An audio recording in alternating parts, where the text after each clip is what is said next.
আজকের আলোচনায় আমরা ডুব দেব এডউইন লেফেভ্রের লেখা রেমিনিসেন্সেস অফ আ স্টক অপারেটর বইটার গভীরে।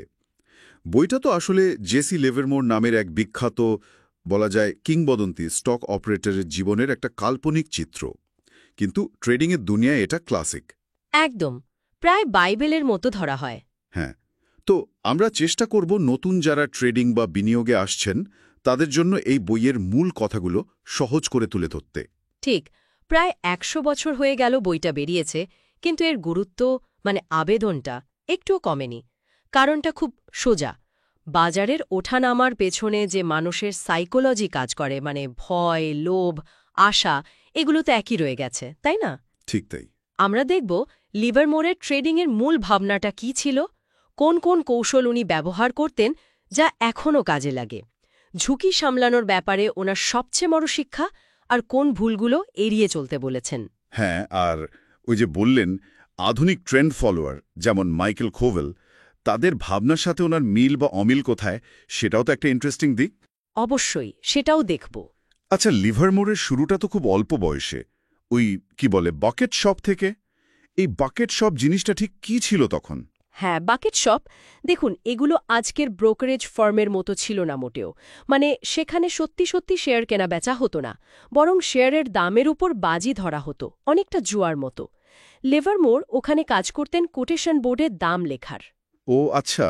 তো ওই কাজটা করতে করতেই উনি দামের মধ্যে কিছু প্যাটার্ন বা আচরণ লক্ষ্য করতে শুরু করেন।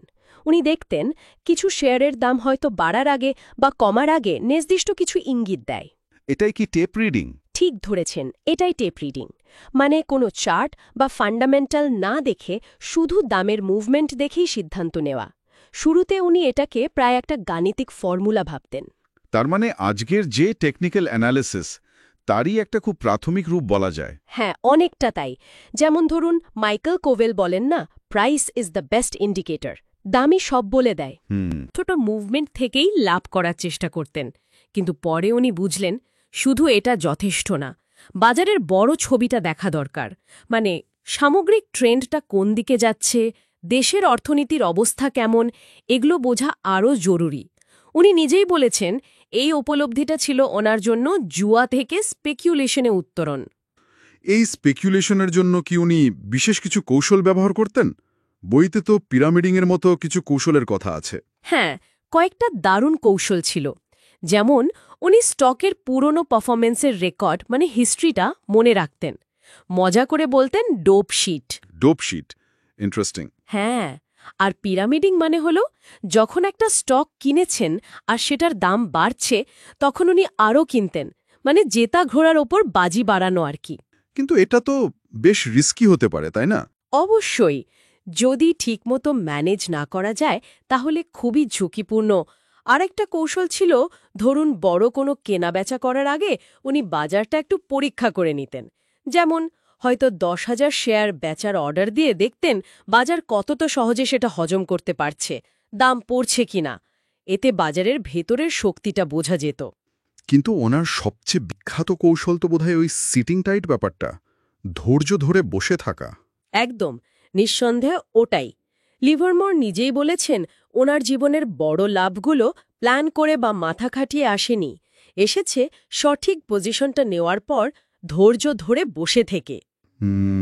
বাজার যখন আপনার পক্ষে, তখন অল্প লাভে বেরিয়ে না গিয়ে ট্রেন্ডটা যত দূর যায় সঙ্গ দেওয়া, এটাই মূল কথা। শুনতে সহজ লাগে, কিন্তু করাটা খুব কঠিন। রোজগার ওঠানামার মধ্যে শান্ত থাকা, এটা সত্যিই কঠিন। প্রচণ্ড মানসিক জোর লাগে। দেখুন, কোবেলের ট্রেন্ড ফলোয়িং ফিলসফিও কিন্তু এটাই বলে, একেবারে বটমে কিনে টপে বেচার দরকার নেই, ট্রেন্ডের মাঝের অংশটা ধরতে পারলেই হলো। লাভের কথা তো হলো, কিন্তু লোকসান সামলানোর ব্যাপারে কি বলতেন উনি, বিশেষ করে বাকেট শপের বাইরে, যেখানে হয়তো অটো স্টপ লস নেই? খুব জরুরি প্রশ্ন। বাকেট শপের ওই অটো স্টপ লসটা একটা সুবিধা ছিল ঠিকই, কিন্তু আসল স্টক এক্সচেঞ্জে এসে উনি বুঝলেন নিজের ঝুঁকি নিজেকেই সামলাতে হবে। ওনার প্রধান নিয়ম ছিল লস দেখলে বেশিক্ষণ অপেক্ষা না করা। যদি বোঝেন আপনার অনুমান ভুল, ট্রেডটা উল্টো দিকে যাচ্ছে, তাহলে তাড়াতাড়ি কেটে বেরিয়ে আসুন। মানে ভুলটা স্বীকার করে নেওয়া। একদম। ওনার কথায় যখন ভুল করছেন তখন ভুল করা বন্ধ করে সঠিক হওয়াই একমাত্র কাজ। উনি আরও বলতেন, সবসময় ট্রেড করার দরকার নেই। ভালো সুযোগ না পেলে বা বাজার কোন দিকে যাবে বোঝা না গেলে চুপচাপ বসে থাকাও একটা স্ট্র্যাটেজি। আর অবশ্যই যথেষ্ট ক্যাপিটাল ছাড়া ট্রেড করাটা খুব বিপজ্জনক। এই ঝুঁকি ব্যবস্থাপনার আইডিয়াটা তো কবেলের সিস্টেমের সাথেও মেলে, তাই না? হ্যাঁ, অনেকটাই মেলে। ট্রেন্ড ফলোয়িংয়ে তো অনেক ছোট ছোট লস হয়, কিন্তু একটা বড় লাভ সেই সব পুষিয়ে দেয়। তাই কটা ট্রেড জিতলেন তার চেয়ে বেশি গুরুত্বপূর্ণ হলো আপনার অ্যাভারেজ লাভ অ্যাভারেজ লসের চেয়ে কত বেশি। ওই ছোট ছোট লসগুলো মেনে নেবার মতো মাইন্ডসেট তৈরি করাটা খুব দরকারি। নতুনরা কি ভুল করে সাধারণত? টিপসের ব্যাপারে তো ওনার খুব কড়া কথা ছিল। ও একদম, বারবার বলেছেন, অন্যের টিপস শুনে কেউ কোনোদিন বড়লোক হতে পারে না। ওয়াল স্ট্রিটে টিকতে হলে নিজের বিচার, নিজের অ্যানালিসিসের ওপর ভরসা রাখতে হবে। উনি নিজে জীবনেরও উদাহরণ দিয়েছেন। পরিচিত কাউকে সাহায্য করতে গিয়ে বা আবেগের বশে নিজের বিচারকে অগ্রাহ্য করে ট্রেড নিয়ে বিশাল লস করেছেন। ওই ড্যান উইলিয়ামসনের ঘটনাটা যেমন মনে পড়ছে। বা এক বাজারে কাজ করেছে, সেটা অন্য পরিস্থিতিতে নাও চলতে পারে। এমনকি ওয়াল স্ট্রিটের বড় প্লেয়াররাও ভুল করেন। হ্যাঁ, উনি বলেছেন তারাও অনেক সময় যা হবে বলে আশা করেন সেটার উপর ভিত্তি করে সিদ্ধান্ত নেন, মানে উইশফুল থিঙ্কিংয়ের শিকার হন। এত কিছুর পর যদি এই বই থেকে একটাই সবচেয়ে গুরুত্বপূর্ণ শিক্ষা নিতে হয়, সেটা কি হবে?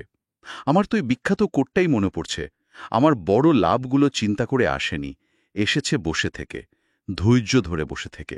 একেবারে মোক্ষম কথাটা বলেছেন। আর এর সাথে আমি যোগ করব ওনার আরেকটা উপলব্ধি। যদি এই খেলায় টিকে থাকতে হয় তাহলে একজন মানুষকে নিজের উপর এবং নিজের বিচার বুদ্ধির ওপর বিশ্বাস রাখতেই হবে। নিজের অ্যানালিসিসে ভরসা রাখা। হ্যাঁ, বাজারের এত খবর, এত লোকের এত মত, তার মধ্যে নিজের সিদ্ধান্তটা ধরে রাখা, এটাই হয়তো সবচেয়ে কঠিন, আবার সবচেয়ে জরুরি। তাহলে বোঝাই যাচ্ছে ১০০ বছর পরেও লিভারমোরের কথাগুলো আজকে ট্রেডারদের জন্য কতটা প্রাসঙ্গিক। টেকনোলজি বদলেছে, কিন্তু মানুষের মনটা একই আছে। ঠিক তাই। শেষ করার আগে একটা প্রশ্ন শুধু রেখে যাই ভাবার জন্য। লিভারমোর আর কোভেল দুজনেই তো প্রাইস অ্যাকশন বা দামের ওপর খুব জোর দিয়েছেন, কিন্তু লিভারমোর নিজেও তো পরে বাজারের সামগ্রিক পরিস্থিতি, অর্থনীতির খবর, এগুলোর উপর জোর দিতে শুরু করেছিলেন। প্রশ্নটা হলো, বাজারের ভেতরের কারণগুলো না বুঝে শুধু দামের প্যাটার্ন দেখে কি লম্বা সময় ধরে সফল হওয়া সম্ভব? এটা কিন্তু ভাবার মতো একটা বিষয়। অবশ্যই, এটা নিয়ে ভাবা যেতে পারে। আজকের মতো এখানেই শেষ করছি। ধন্যবাদ। ধন্যবাদ।